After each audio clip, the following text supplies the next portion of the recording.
Hello everyone. Today, I will show you how to flush the coolant in an Audi Q5. Make sure the engine is completely cool before you start. Do not open the coolant cap while the engine is hot. Coolant is under pressure and hot fluid can spray out. Park the car on level ground. Open the hood and locate the coolant expansion tank. Remove the cap carefully once the engine is cool. Place a drain pan under the radiator area. Next, you need to drain the old coolant. On most Audi Q5 models, there is a drain plug or petcock at the bottom of the radiator.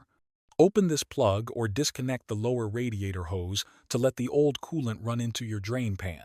Allow all the fluid to drain out. After the system is drained, you can flush it with clean water. Put a hose into the radiator opening and let water flow through until the water coming out of the drain is clear. When the water runs clear, close the drain plug or reattach the lower hose. Now you are ready to add new coolant. Use the correct type of coolant for your Audi Q5. Fill the radiator or expansion tank with a mix of coolant and distilled water, usually about half coolant and half water.